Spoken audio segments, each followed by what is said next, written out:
Good morning, everybody. So my name is Sherry Moore, and I am from Chabot College. And I'm Ralph. I'm from Chabot College as well. And before we start, I just wanted to give you a little personal story because, that seemed to be one of the themes that was going on throughout the summit. I moved into foster care at the age of 1. I was fortunate enough to move back with my family members when I was 4 years old. But then a lot of barriers got into the way. That was another common thing that we had going on. So I had to really move back into foster care. I really bounced from placement to placement until I found some stability. But I still experienced a lot of the horrors and the tragic things that really happen to youth, really in care. Not to really give y'all a sad story, but just to really put in perspective, where we're really about to deliver today. I bounced around from schools to schools. I went to about 4 or 5 different high schools. And I didn't really have a steady education, and because of that, I almost didn't graduate from high school, but lucky enough, I did. But there are only 54% of high school students that actually do graduate from high school. That was in foster care. And so, to share my experience, I was not in foster care, but I had the opportunity to do a research project in which I actually found Ralph Hall to interview. And I found out that among the problems we all share as community college students, we also have forgotten about all of the problems that these foster care students have when they're coming into college, and their problems are more stressful on top of the ones that we already have as community college students. So, I know you guys probably just did this, but can I have everyone stand up, please?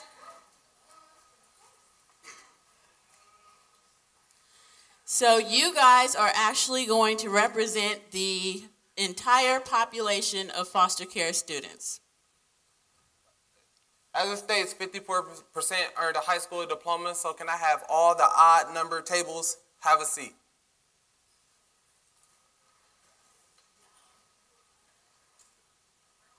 And you guys represent the people who actually graduated from high school.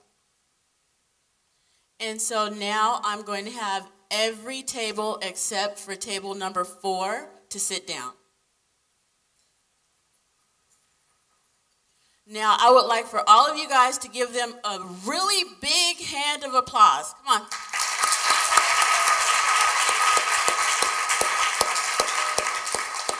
Throughout all of the barriers that they have had throughout their lives, this table has decided to pursue higher education, and that's why we just gave them a hand. Now, can you guys sit down?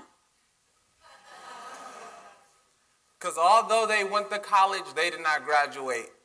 Sherry and I represent the 2% that actually graduate. Of all the people in the room, these are only 2 foster kids that graduated from college.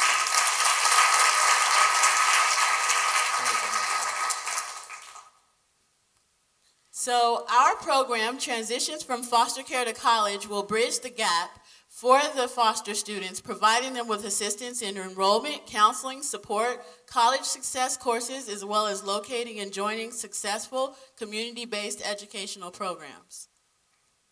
Such programs include EOPS, Puente de Raja. I'm sure all of you guys heard.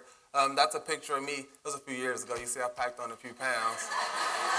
But that's when I became the president of the Alumni Association for the Independent Living Skills Program. And that's a program that actually works with in-care youth to really teach them how to live independently. A lot of the times, former foster youth are kicked out at the age of 18 and they don't really gain no necessary skills.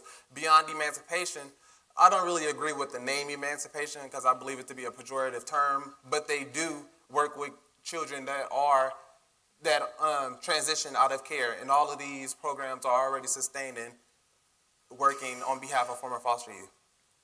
So just to give you guys a bigger view of this, like Ralph said, at the age of 18, they are no longer in the foster care system.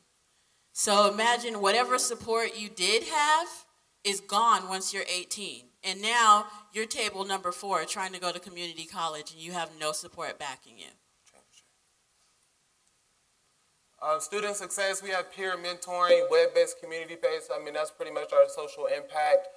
We're going to have students that actually work former foster youth and really give them the work experience. We're going to have text messages sent out, career and transfer center events and support groups, and all of these will be students that are in care and former foster youth. I know I see my stop sign go to the end. I just want to do this one quote really quickly.